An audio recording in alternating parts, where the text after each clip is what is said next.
Welcome to simply Shenba. இன்றைக்கி நம்ம ராகி அடை எப்படி செய்யலாங்கிறத பார்க்க போகிறோங்க. அதுக்கு முன்னாடி என்னோடய சேனலை சப்ஸ்கிரைப் பண்ணாதவங்க சப்ஸ்கிரைப் பண்ணிடுங்க. கூடவே பெல் பட்டனையும் ப்ரெஸ் பண்ணிடுங்க.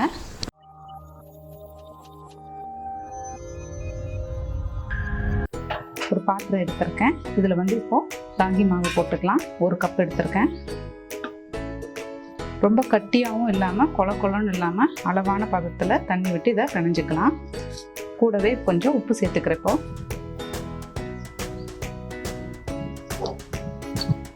தண்ணி விட்டு நம்ம மிக்ஸ் பண்ணிக்கலாம்.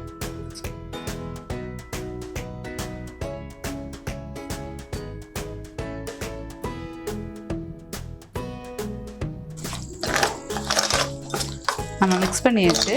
இப்போ இது கூட பார்த்தீங்கன்னா நான் ஒரு 2 பெரிய வெங்காயம் கட் பண்ணி வச்சுருக்கேன். அதையும் சேர்த்துக்கலாம்.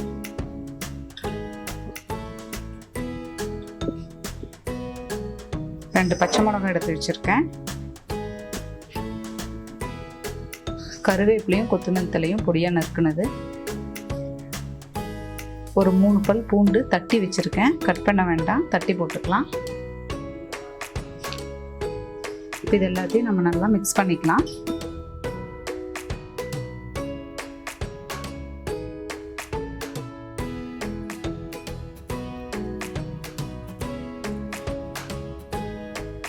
நல்லா கலந்து விட்டாச்சு. இப்போ அடுப்பில் நம்ம தோசைக்கல் வச்சுக்கலாம். இப்போ அடுப்பில் தோசைக்கல் வச்சுருக்கோங்க. அதில் ஒரு துண்டு வாழை இலை வச்சுக்கலாம். நம்ம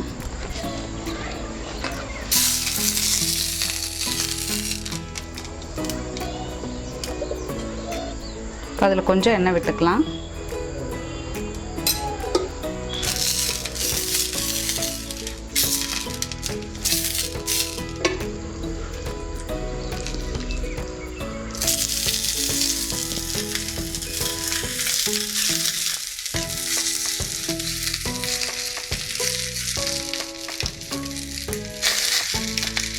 ரொட்டி எல்லாம் தட்டுவோம் இல்லையா, அந்த மாதிரி தட்டிக்கலாம். லேசாக தட்டிக்கோங்க.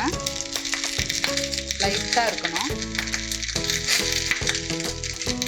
நம்ம வாழை இலையை வச்சு போடும்போது நல்லா மணமாக இருக்கும்.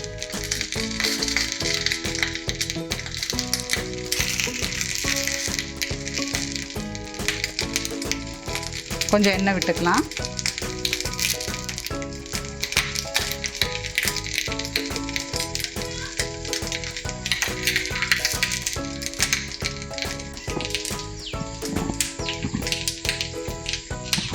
அது வேகட்டும். கொஞ்ச நேரம் நம்ம மூடி வைப்போம்.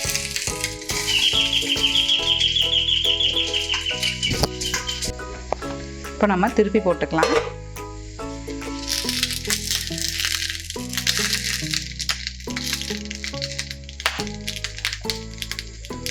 இந்த பக்கமும் நம்ம கொஞ்சம் எண்ணெய் விட்டுக்கலாம். மூடி வச்சிடலாம். இப்போ இது வெந்திருக்குங்க. நம்ம எடுத்துடலாம்.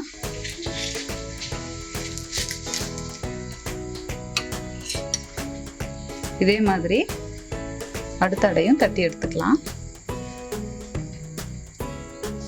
இந்த மாதிரி அடையை நீங்களும் ட்ரை பண்ணி பார்த்துட்டு கமெண்ட் பண்ணுங்கள். இது ரொம்ப ஹெல்த்தியாக இருக்கும். வாழை இலையில் வச்சதுனால நல்லா அந்த வாழை இலை மணமோட ரொம்ப நல்லாயிருக்கும். ட்ரை பண்ணி பார்த்துட்டு கமெண்ட் பண்ணுங்கள். சிம்பிளி ஷென்பா சேனலை சப்ஸ்கிரைப் பண்ணாதவங்க சப்ஸ்கிரைப் பண்ணிடுங்க.